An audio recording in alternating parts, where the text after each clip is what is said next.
Hi, my name is Peyton, and today I'll be talking about Tourette syndrome.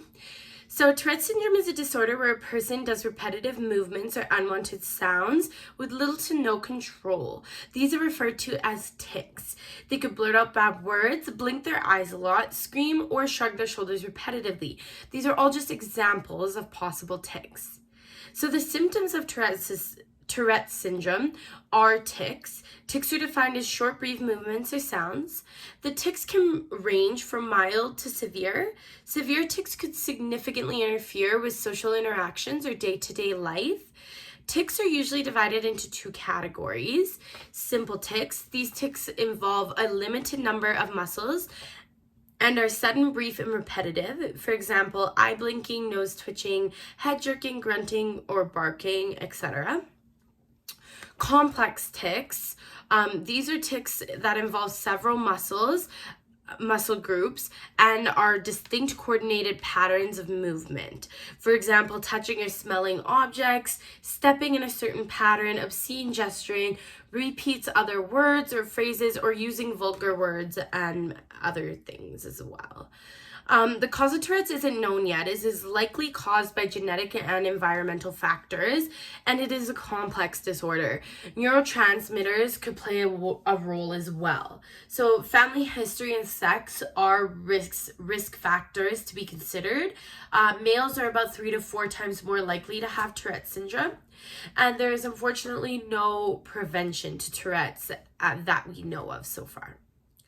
So there's no specific test for Tourette's. They use signs and history of symptoms to diagnose Tourette syndrome. The criteria includes both motor and vocal tics are present, not necessarily at the same time. Tics occur several times a day. The tics begin before the age of 18. Tics are not caused by medications or other outward influences. Tics must change over time. So the frequency, complexity, the location, or severity of the tics should change over time. To rule out other conditions, though, the doctor might request MRIs or blood tests. To manage Tourette's, there are different methods. You can use medication or therapy. You could also combine the two. So medications would include ones that block or lessen dopamine, ADHD medications, antidepressants, or anti-seizure medications. Therapy could include behavior therapy, psychotherapy, or deep brain stimulation. Tourette syndrome does not impact life expectancy at all. It also does not impair intelligence. However, the tics, like jerking your head, could be painful, and it could also interfere with learning for the children. Did you know that 1 in 100 children have some type of Tourette syndrome or tic disorder, and no 2 people with Tourette's have the exact same tics? Teachers can help support children with Tourette syndrome. The child's self-esteem could be strongly affected. They could be embarrassed about their tics, which could cause hesitation to participate in social activities or school activities. To help these students, we can educate other staff members and their classmates on Tourette syndrome, so the people around the child aren't intimidated and understand what is happening. We could also encourage the student to remember that tics usually reach their peak in early teens and tend to improve as you get older. We can also provide information on support groups or introduce them to others struggling with the syndrome.